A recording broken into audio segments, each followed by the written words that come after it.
So I've prepared a talk that's a combination of some of the other talks that I've given and some new things. And really what I want to talk about is the future of the interface and designing for it, and take you on a little tour of the history that, that kind of brought some of this to life.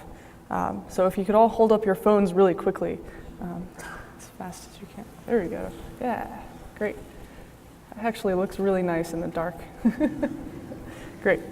So basically, the faster you held those up, the more you're cyborgs. And we're basically all cyborgs. And the issue is that usually you affiliate the word cyborg with Terminator or RoboCop, but in reality, whenever you're interfacing with a piece of technology externally to you, and maybe storing some of your identity or memories in it, you are in a symbiotic interaction with a piece of technology. And the word cyborg came from a paper from 1960 on space travel, which the description was something that takes an exogenous component and adds it to a human for the purpose of adapting that human to a new ambient environment. Basically, somebody who was an astronaut had all this external appendages, and it allowed them to adapt to an environment like space. And so that's really where the term came from. You don't have to be attached to a machine, although a lot of people are currently attached to machines in everyday life, watching cat videos and things all the time, or trying to remember who they were supposed to message that day. So really we have this kind of interface to technology through our brains and through our hands, and it's just an evolution of a tool that we've always had. We're tool-using creatures. And really the difference between our earliest tools is that our earliest tools were often the extension of a fist, the extension of a tooth in the case of a knife. And over time, these objects have stayed pretty much the same shape and size, and the form fits the function. It's very obvious to see like what this does, how to improve it over time. If a saber-toothed tiger were to break their tooth off, it wouldn't be it's pretty big deal for that to happen. But if you were to break a knife as a prehistoric human, you could just make a new one, and it's no big deal. So this has allowed us to evolve outside of ourselves with much less effort than actually going through the entire evolutionary process over millions of years to get a new prosthetic or skill set. But the big difference is that we now have these things that are extensions of our mental selves. And instead of seeing the physical aspects of it in terms of form and function, we're not really seeing a lot of the aspects of it because it's kind of turning invisible. Now devices are larger on the inside than they are on the outside, technically. And you can look at how this has been fundamentally unstable over time. The size and shape of a computer has been in flux. Even the buttons have changed completely from being physical, where if you wanted to change what the button did, you'd go around to the back of the computer and actually physically change the wires, to now what we have are these liquid screens where the buttons can arrive anywhere, and if you want to change what the button does, you go into the code and you change it. So I was very interested for a very long time in what the next generation of the button was. Like, what's the next generation of the interface, and how do we interact with these technologies? When you look at the history of computers, a lot of it was used for government and defense early on. People would stand at a computer and the computers would be massive and do very minimal calculations. And then it went into business, and now it's in our everyday lives. And so it was very important, and what I felt was very important is to understand the human side of it. Because now that it's part of our everyday life, how we interact with it and how it changes our culture is becoming increasingly important. So I wanted to explore some of those things. And along the way, I started exploring what people thought the future was going to be like. And I love this holodeck type thing. Basically, you're a rodent running on a ball with a with a laser gun. In the 80s and 90s, everyone thought that the future was going to be virtual reality, and there were all these papers about identity in virtual reality. Who will you be? You can be anyone you want, and you can have this whole persona and character and avatar, and everyone was worried that Just like when the landline telephone came out, that people just go into their rooms and never come out and never interact with anyone again. But in reality, when the landline phone came out, it wasn't that big of a deal. It was, hey, do you want to meet me for dinner sometime? Yeah. Okay, so it was all about meeting people in real life and actually getting together with people more often and connecting more. Everything that people could do technically in virtual reality can be done in about 2 dimensions. If you read a book, you basically have a hallucination of something that happened over a period of time. If the author is good enough, you have all these images and characters in your head by the end of the book. You feel something even though there's nothing there. The interface disappears and kind of merges with your brain in a way that you care often for a character more than you do for your next door neighbor, which you might not know. And the same way with virtual reality. We have plenty of virtual reality right now. It's just 2-dimensional. It doesn't seem like virtual reality. When you go into your phone and you get sucked in, and you're on Facebook or Twitter and you get a like or a follower, you kind of have this physiological response that's basically tied up to your brain. And you feel something. And so that's basically our virtual reality. So if you go back to the 80s and 90s and read all of those research papers about identity in virtual reality and privacy in virtual reality, you can just replace it with identity on Facebook or identity on Twitter, and it matches up pretty well. The issue is that we have a number of problems once information is so easy to get to. One of the biggest problems is that people are becoming what I call persistent paleontologists. Basically, the excavation site is your email account. There's layers and layers of dust and cruft and emails that keep going on your email account. And every time you go back in the email account, you're like, oh, there's all this new stuff. And then you try to dig.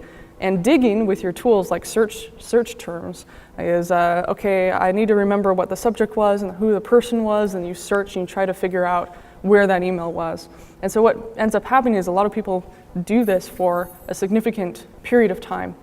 You can easily get behind, as in we're like all I Love Lucy's on the assembly line of information all of the time, and the chocolates keep coming and we don't know what to do. So I would like to kind of get rid of this. I get stuck on this paleontological dig all of the time, and I never end up getting the things done that I need to do. And the other issue is that when you have all of that happening at the same time, you kind of have this issue of social punctuation, where you're in one environment, maybe it's something enjoyable after work, and then suddenly you get an important work email and then you have to answer it, versus work was technically 9 to 5 and then you could go somewhere afterwards. So we're kind of having this fragmentation of work and play and all of these different things that were formerly separate, kind of coming together and being this whole spectral thing.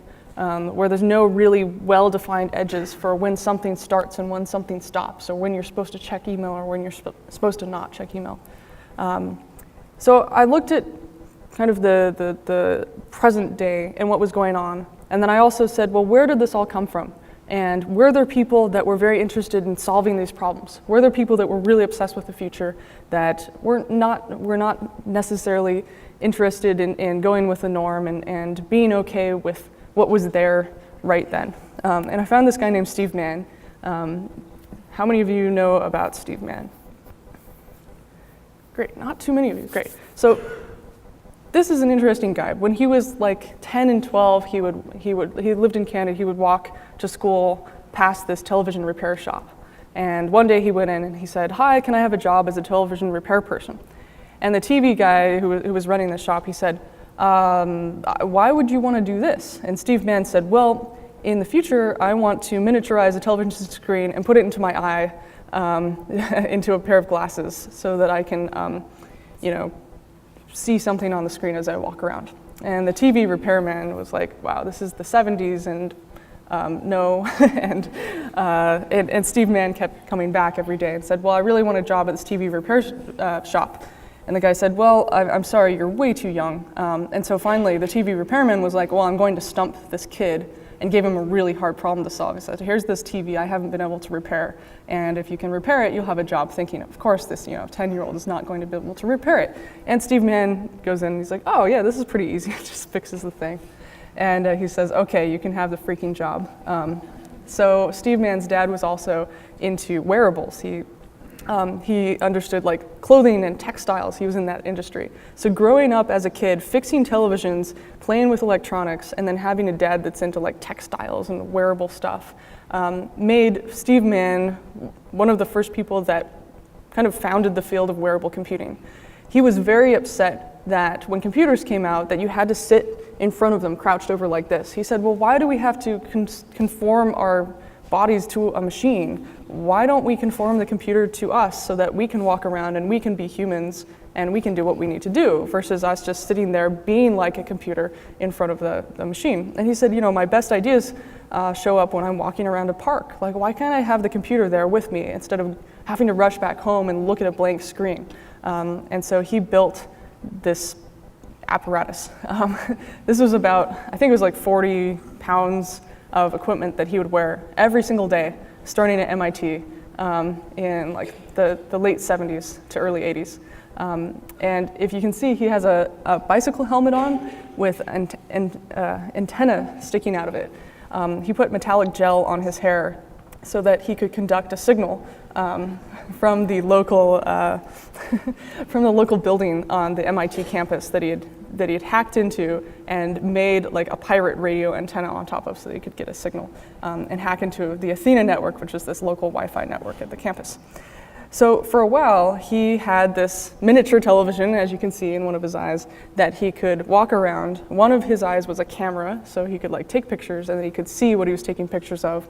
And he would live stream, take pictures, and people could subscribe to his reality on the web. And so he'd be walking around and he'd be like, oh, it looks like there's a fire in this building. Should I investigate or not? And the people on the internet who were following him would be like, yeah, please, we want to see more of this.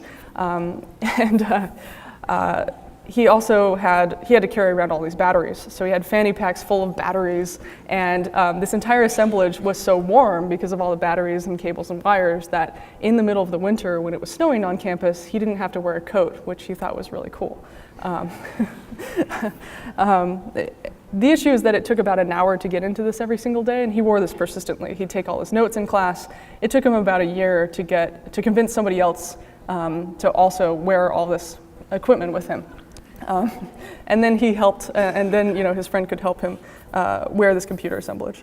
But this was kind of the beginning of his philosophy behind this was kind of interesting. He said, if I have the ability to record and to be a journalist from my own first-person point of view, then I can make the news, and other people don't have to. And one day, this entire assemblage will fit in somebody's hand or pocket, and we'll be able to all take pictures of an event when it happens and do our own reporting. And we'll be able to solve crimes. And this is very well timed because of the whole thing that happened in Boston and people on the internet searching for people that actually did it.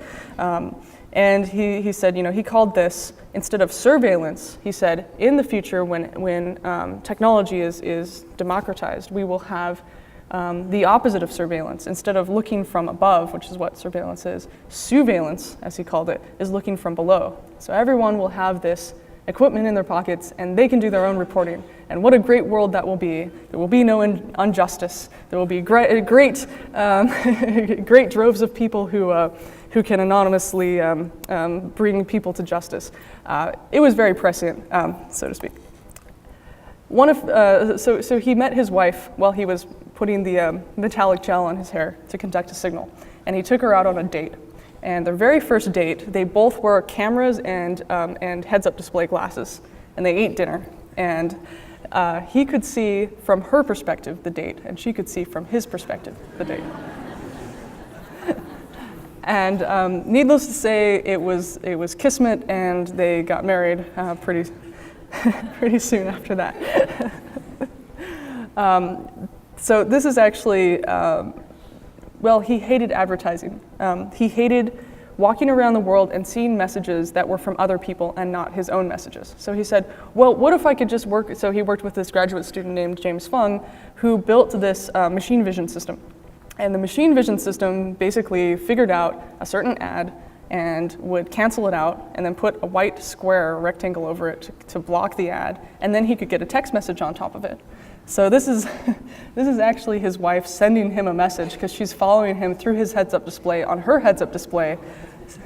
noticing that he went the wrong way and sending him a message that says, Steve, you've gone too far, you need to take a right on, or the left on Bay Street. And this is from Betty, his wife. So he would also walk into the grocery store and be able to cancel out any brand or thing he didn't want.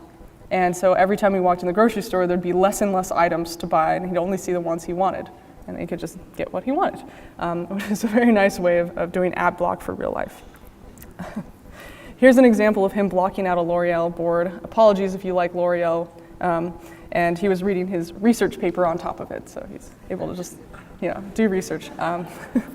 He also edits Wikipedia when he gets to a red light, so he'll be like walking down the street, and then he'll have to wait to cross the street, and then he's on pause, so he actually is able to like go and edit some Wikipedia articles while he's waiting for the light to turn green.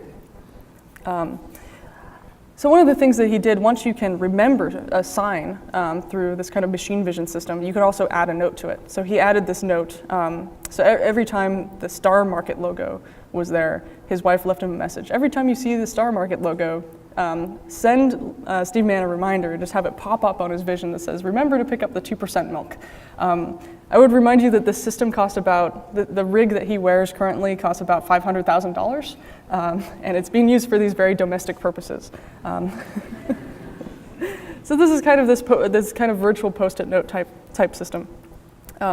But over time, he said, this will get lighter and lighter and lighter, and it did. So instead of being 40 pounds in 1980, it went less and less and less, and now in 1998, he looks pretty cool. It's all in sunglasses. And if you can look at his left hand, you can actually see how he enters data into the system, because you can't really just bring a keyboard with you everywhere to enter data. And this is him in present day. He basically has a system that projects information directly onto his iris. It's very lightweight. It looks kind of just like these glasses. And he's able to just live a normal life, as normal as Steve Mann can live, and work with his technology. So the issue is that while he was building this system, and while his graduate students were working with him on the system, they ran into a number of issues. And one of them is, how do you get input into the system? Again, you can't bring a keyboard with you. There are pictures of people with like keyboards on a bus with a heads-up display, and it's really awkward and more nerdy than necessary.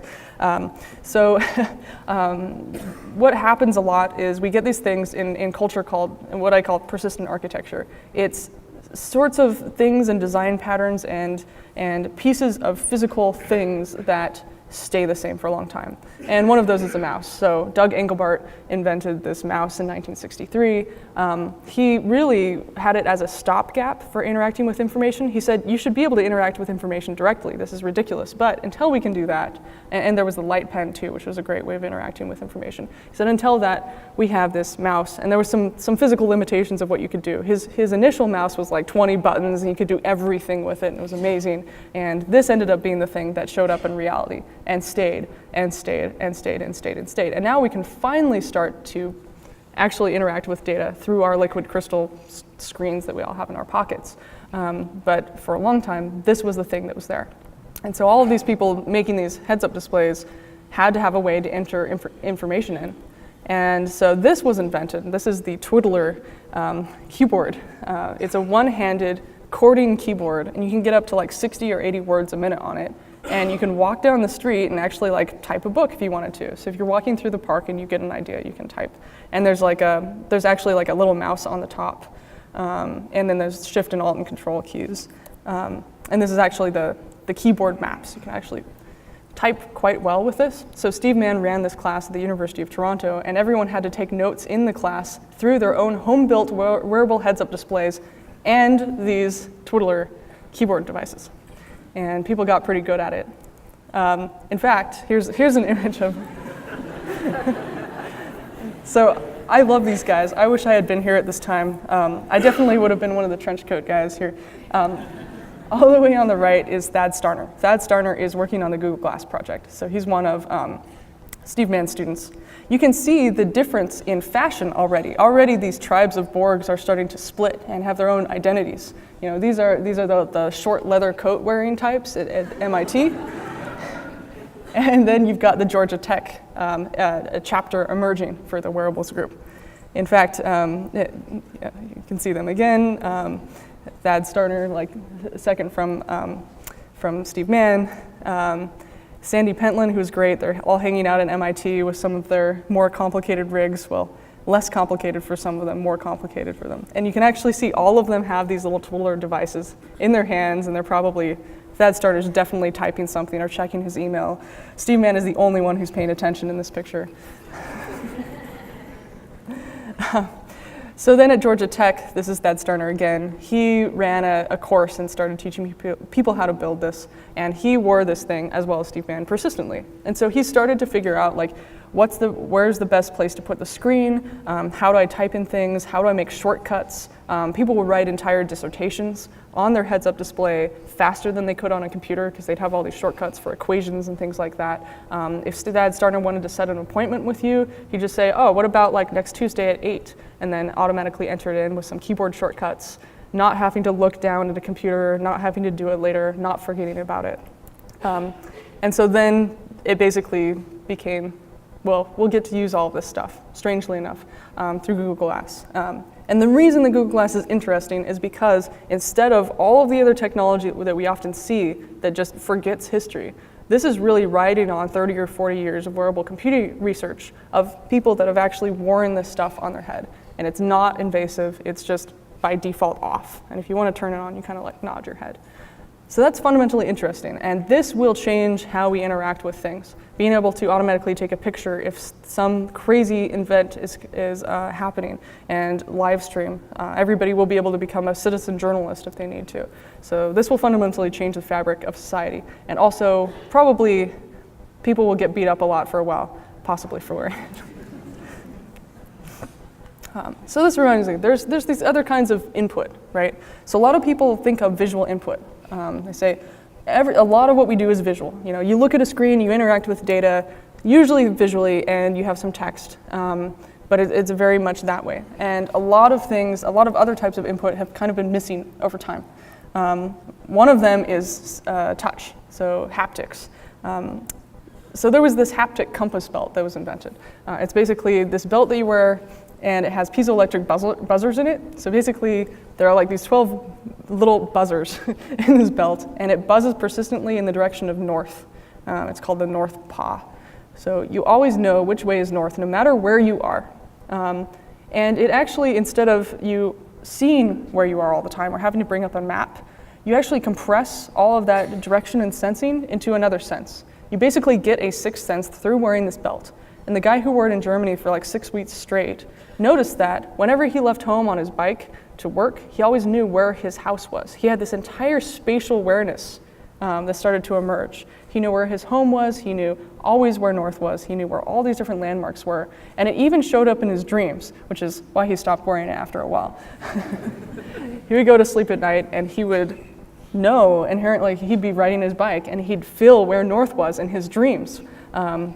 And so this is this thing, like if you actually put directions into an interface like this, the interface would just buzz twice and as you neared an intersection, and if you needed to turn right in the future, it might buzz once and then buzz a little bit more quickly if you needed to turn somewhere, versus you having to like look at your phone or look at like a Google Glass display and get distracted from the world. It would allow you to actually be there in the world where you're supposed to be instead of being taken away from it. And so I really like this. I mean, I call this kind of non-visual augmented reality, where a lot of the augmented reality is actually diminished reality. It puts all this crap into your vision and takes you out of reality instead of giving you the experience that you need. This is another image of it. This is like a prototype. It's not very nice looking yet. Another one with touch. Mika Satomi made this awesome vest. And she noticed that it's really great to get a massage, but no one really likes to give a massage, but people like to play video games. So she put a video game controller into a massage vest. So you basically massage somebody and you're playing a video game at the same time. So this is some pictures of these guys getting so excited to have a massage, and these other guys are like, yes, we get to play a game. And it compresses the things that people don't like to do into the things that they really like to do. And I think this is really key to designing future interfaces and designing enjoyable software. If you can take something that people don't like to do and make it fun by using technology, great, that would be fantastic if it benefits somebody else. A lot of times it's the other way. A lot of times people say, oh, I'm really bad at computers. And I always tell them, no, computers are really bad at you. Because if computers were good at you, at humans, then you wouldn't have to worry about being bad at computers. It's always the opposite. Interfaces haven't had an incentive to be very good until now. And now they are. So now we can do all these fantastic things. I found this book from Sweden called Open Software. It's a book on how to stitch electronics into clothing. It's also washable, so you can basically put anything you want into like a zipper. So if you zip up your jacket, it could connect a circuit and turn on all these lights and things like that, which is fantastic. Or you could put like buzzers or sound, or you could have something where like there's a motion sensor and then there's a speaker in your hood. So like when you wear your hoodie, you can actually walk down the street, and based on how fast you walk, you have a soundtrack that plays with your life. You can do anything you want because there's this kind of alphabet of electronics that you can then wear.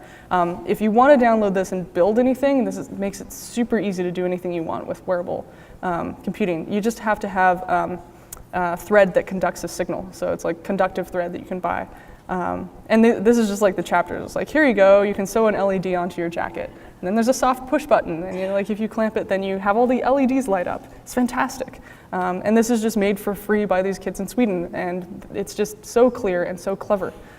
We've never been able to do something like this before. There's been more things that have been done with touch. This one is a remote, kind of a remote thing where if there are two lovers that are on other sides of the world, they can like draw on the bed, and then somebody will see it in the other country or wherever they are. It sounds kind of expensive and kind of awkward. My favorite one is a pillow that you can hug, and when you hug the pillow, it stores your hug, and then you can send it to somebody else. So imagine if your grandmother hugged this pillow and stored her hug and then died later. You could still be hugged by your grandmother, right? So think about time and space and technology and storing, like you're really storing somebody's identity that way. And then there's EEG, and EEG is kind of silly. Here's me hooked up to an EEG lie detector machine from the 1960s at Noisebridge, which is a hackerspace in San Francisco. This machine took like 3 hours to set up. It was a total mess. This machine, Steve Mann really liked EEG. Basically, you can control stuff with your brain through brain signals. This was a concert that he made. It took people 3 hours to set up again, and everyone would sit in a room connected to this really scary thing on their heads. And what they would do is he would project onto the wall a series of scenes, and they'd be like happy or sad or interesting, and then people would just stare at the screen and think, and their brain waves would generate music based on what they saw. And so this was this EEG Orchestra that he created. He was very interested in being able to control interfaces with all sorts of different things. The issue with brain control interfaces is that you have to focus a lot. And so I think like this generation might not be able to focus for that long. But the next generation of kids, if they grew up on EEG machines, might be able to focus really well. And they'd be like, Mom, Dad, play a game with me. And they'd sit there with laser focus and like move a ball around on the screen. And then their parents would be like, I can't focus this much. I'm checking cat videos on my heads-up display. So that might be the next generation gap, and it would be really funny and kind of terrifying. So then the last thing that this all kind of comes back to is from the 1970s, this man named Mark Weiser from Park Research, Xerox Park Research. They made lots of copy machines, basically, and then got copied by Apple and Microsoft, which is ironic. So Mark Weiser was the father of ubiquitous computing. He said that devices will increase in complexity while retreating in size, and they will go into the background. And he came up with this term called calm technology. He said that technology at its best just isn't really present most of the time, except when you need it. When you need it, it's there. When you don't need it, it's gone. So say with Google Glass, it's by default not there. And if you need it, then you can tell it to do something. But it's by default off.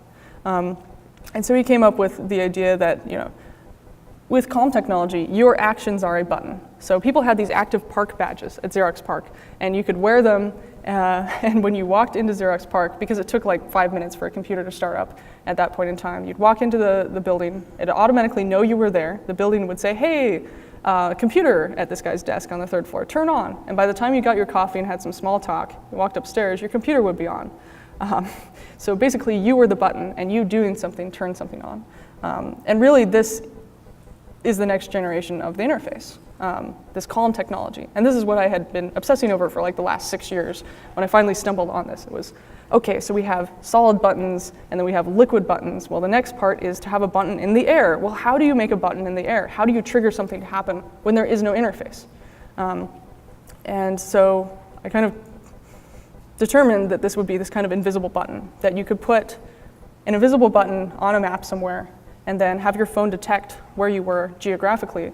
And when your phone got into the geographic region, something would happen. And so we call this a geofence or a geotrigger. The big issue is that people really weren't doing this yet. They were calling it geofences, and they were using this in the trucking industry to make sure that this guy driving a truck didn't go off course and go to a strip club or something like that. And so it was very surveillance, or it was very surveilllant. It was very top down. So I wanted something where the technology would empower you instead and give you the information that you needed at that particular time.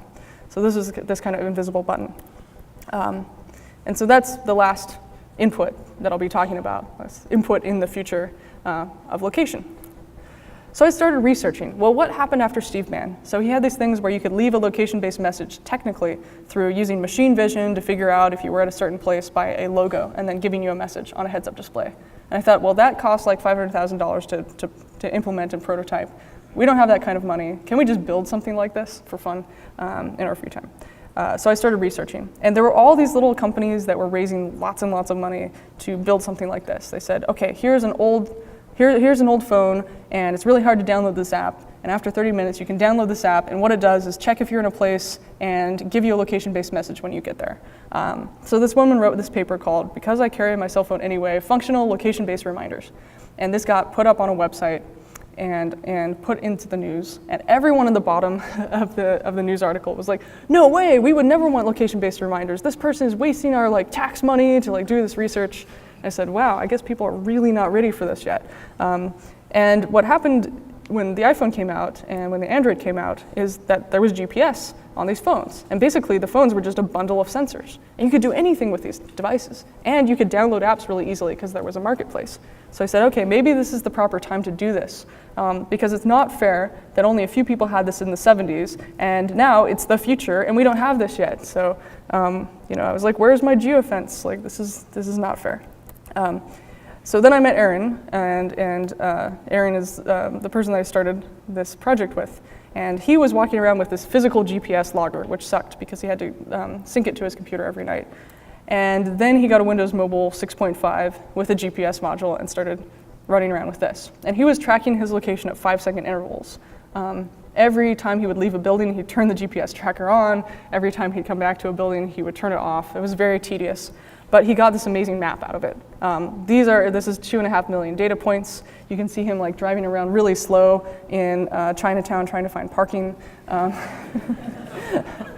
You can see what his life has been like. The blue is 3 years ago, and the red is a year ago, and the yellow is today. So you can see all this different data with no map underneath it of Portland.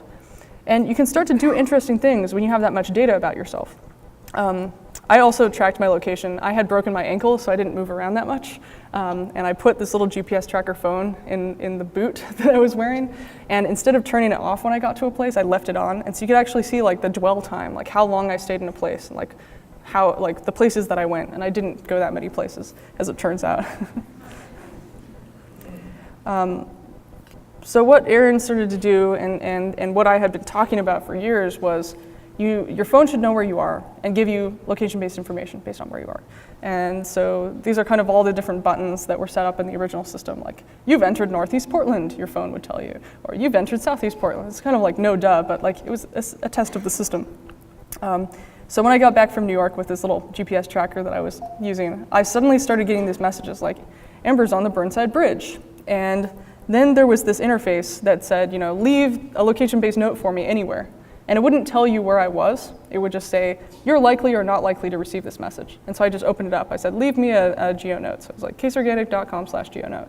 People from all over the world started leaving me these location-based messages around town. So I'd be like biking around, I'd look at my phone, I'd be like, oh my gosh, I just got a message that said there's a berry bush over there.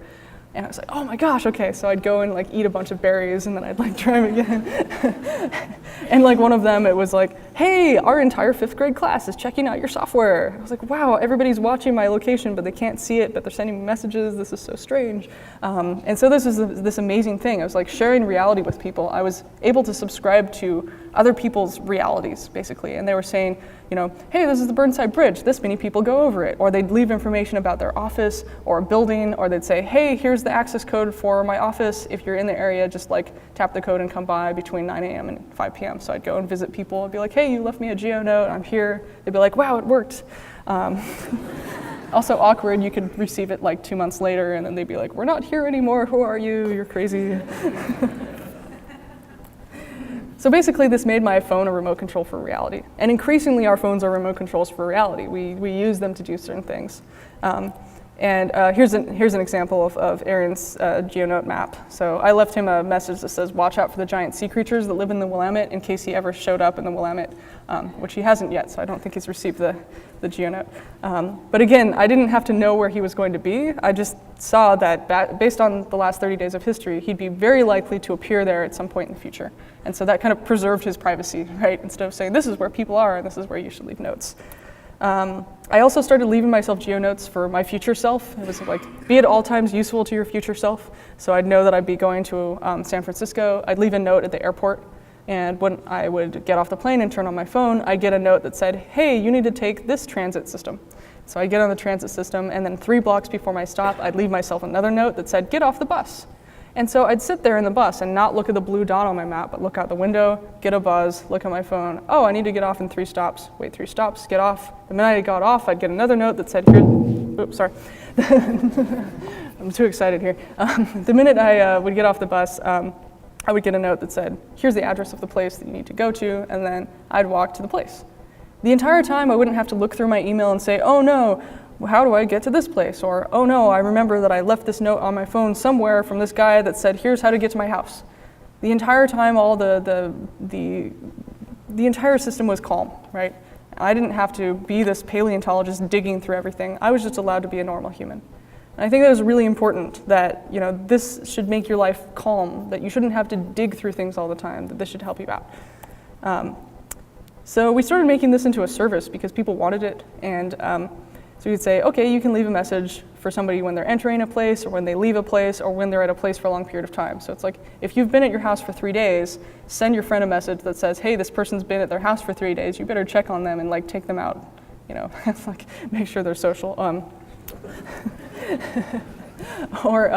Or if I'm not at the place I defined as work, like the geofence that I defined as work by 9 a.m., automatically let my boss know that I'm going to be late, and hook into a traffic system to automatically estimate how long it's going to take for me to get there, and then send them a map of me getting there in real time. One of our friends ended up using this because he had like 45 minutes of commute time every single morning, and there was this 9 a.m. meeting, and so they just sit there in a room and watch him arrive in real time on this map, and then make silly messages at him on the way using the GeoNote technology. So you get this pile of spam by the time he arrived, and they'd all mess with him.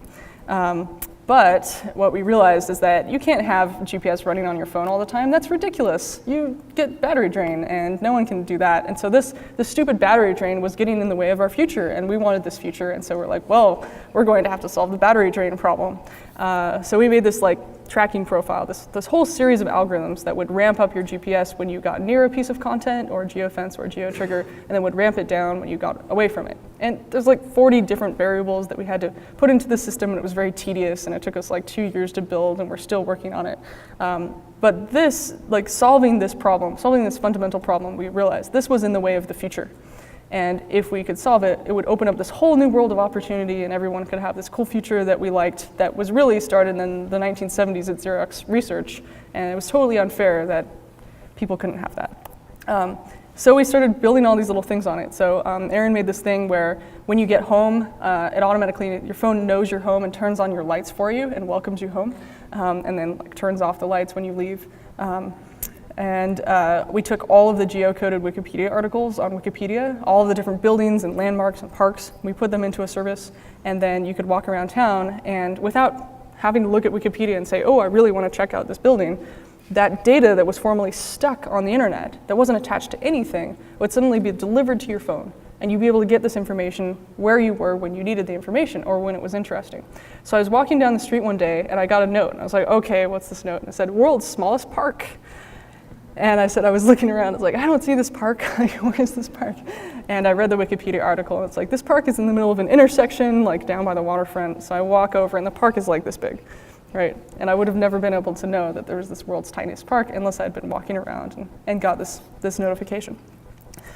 We also took the dark sky weather API, and we got this like hyper-local weather thing, where it would tell us, like, we bike, it would tell us, like, in 5 minutes it's going to rain, and then it's going to rain for 20 minutes, and then it's going to stop. And we'd be like, that's ridiculous. We can't predict the weather that much. And then we'd look, and sure enough, it would rain for like 20 minutes and then stop, and then we'd bike home. And so this type of thing is like taking your location. This would just not even take like your real-time location. It would just take your rough location, like roughly where you were, and give you this really accurate information. And you wouldn't have to look at your computer all the time. You wouldn't have to like look at an app. It would just give you the data when you needed it. You'd basically be subscribing to a piece of reality. Then we opened it up for people to build on it, and this guy took all the restaurant inspection scores in Portland, and he built this app telling you what not to eat when you walked by. That one was good. I think the restaurants, if we took that any further, would be very angry at us and try to sue, so we couldn't publish it. Also, usually you go to a place and then somebody else is there, and then maybe you learn later and you're like, oh crap, it would be really nice to know if somebody was in town at the same time as you. There's a service that used to do that called Doppler, but it was shut down. It'd be nice to see this again. The other thing is like, what happens if you're on the way to the airport, or you're on the way to the hotel, or you're on the way to pick up a prescription? What if it knew that you were on your way there and automatically checked you in, or automatically was ready for you when you got there? Or like your key was on the counter at the hotel instead of standing through a line, or your tickets were there at the movie theater, like really simple stuff like that. Or it would pop up on your phone, like here's the thing that you needed to do. But most people, as I learned in history, when location-based services came out, most people except in Sweden and Finland, which had really creative uses of location-based technology, like recording what it was like in history in Sweden, so that you could have an audio track as you walked around town. It would automatically play what it was like in the 1800s as you walked around. Like, that is super cool.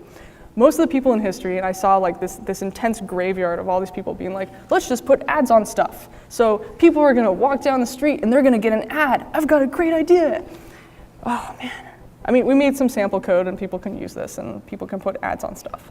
But everyone would have the same idea again and again without looking at any of history. They'd say, I really want to make an app that when you walk down the street, it gets an ad for Starbucks. Like, I made a drinking game around how many times Starbucks in advertising, like based on your location, was mentioned. And there was already a pilot that did that in 2003 and it bombed, it didn't work. And it was in Portland here. And so I always ask people who say that, I say, do you want to have an ad show up in your face when you walk down the street? And they said, oh, no. I said, well, who do you think does? And like, oh, those people out there, the consumers. I said, well, you're a consumer, like you know, and they're like, no, it's gonna be great. It's gonna be $1 billion company, and like you can have equity in it if you X and Y and Z. Most of these companies fail, actually, pretty much all of them, because you have to have real content. You have to have something interesting on the interface. And really, in the future, like ads kind of dissolve. It becomes connecting people to other people that have products that are like yours, so that you're more willing to buy the product. Not, here's the thing that you should buy. That's very autistic advertising. That doesn't connect you to anything. It's very intense. So there's so many more things to do with location. And I'll give one more example and then I'll wrap up. A lot of times you're stuck in front of a computer. I was stuck in front of a computer a lot building this stuff. And I noticed that when you look at how kids work, they run outside and they say, okay, we're gonna make a game. Okay, here's the rules. Okay, the rules are set. Okay, go. And then they run like 3 miles and then they come back. and they don't even notice, right? And they're just exhausted, and they're full of muscles, and it's awesome, and they're like so fit and alive, and they have their imaginations running wild. And adults really don't do that much anymore. I would really like to have recess for adults where there's a playground and like people actually run around, and I think health insurance premiums would go down. But anyway, we said, let's make a real life game of Pac-Man. So let's put all these little geofences on the city streets and turn the city grid into a Pac-Man game, and then you can run around. And we basically made it like, we couldn't make artificial intelligent monsters yet, because it's too early. Also, it's scary, really scary. And people would probably get hit by cars. So we basically had people running the game. You open up the app and you get assigned to either red or blue team, and then you run around on the map. And everybody can see each other in real time on their phone, and all the fences are invisible, and you just have to run. And some of the point values are really high. So we debuted this at Stanford University. I built this map before I had actually visited Stanford University. And I ended up putting a 50-pointer in a construction site and that no one could get to. And so this guy spent 30 minutes trying to get into this construction site very cleverly. He's like, I have to get the 50-pointer because I'm going to win the game. I didn't know that. I just saw this guy hanging out at the bottom of the map. I was like, what are you doing? This guy hasn't come back. Like, the game is stalled. You know, we all got our points. And he came back 30 minutes later, and he said, well, I got the 50 points. And I said, well, how'd you do it? And he said, well, I found a construction worker. And I said, hey, can you take my phone and hold it in the middle of the construction site? And can you get the point? And the construction worker's like, yeah, sure, I'll take your phone over here. And so, 50 points. What the heck are you doing? And the guy said, well, we're playing this game, and there's invisible points, and it's really great, and the points don't matter, it's all made up. And it was this great experience, and I've been running around, and I'm exhausted. And the construction worker was like, well, in my 15 years of working here, no one at Stanford has ever come up and talked to me. I've never known what anybody's doing, and I've never connected with anybody. And so this is actually really incredible. And so they had this giant conversation, hence 30 minutes. And then he came back. And I realized that this not only was like connecting people with each other, but it was connecting people with the landscape. Where, now you look at something on Yelp and you just go directly to that place, right? You look something up on public transit and you go directly to that place. You don't get lost as much anymore. You definitely don't go and explore as much. It's hard to get lost because you just look at your map, oh, I know where I am, right? And so this was a way to have everybody explore what they wanted to do. But the overwhelming urge all the time is just to sit in front of your computer and watch cat videos because that's very exciting. So this was a way to get adults into the same consensual hallucination that kids do when they have a game, when they play. So really, when you have location come in, you kind of have the idea of this is to have friction of an interface disappear and suddenly have this data become relevant when it's filtered by location instead of just have an inbox of stuff that doesn't mean anything because it's all in the same, when you look at it, there's this woman who researched the idea of email apnea. She found that people would hold their breath when they were looking at their email. It was very unhealthy. Because it's the equivalent of stepping into a jungle and having all these wild animals at you. It's each one of them demands your attention. Oh gosh, there's all the animals. And everything is the same importance in the same row, and there's no pictures of people. It's just, I need your attention, demands, demands, demands. It's extremely stressful to look at an email account. And so if you filtered that based on location and you start to get a little bit of that out of the way, you might have a calm experience with technology and a calm experience with your life and free up your brain to think about more things. So the idea is to kind of reduce these actions and reduce the queries of the system. So to quote Mark Weiser, the best technology is really the technology that's invisible. It recedes into the background and it gets out of the way and lets you connect with people and lets you live your life. So instead of like this, where everything is very visible, like this, these are two people that just get a 50-pointer at the Map Attack real-life Pac-Man game in an alley in Portland, and you can't see any of the technology that they're using because they're free. So thank you very much. Yeah, thanks.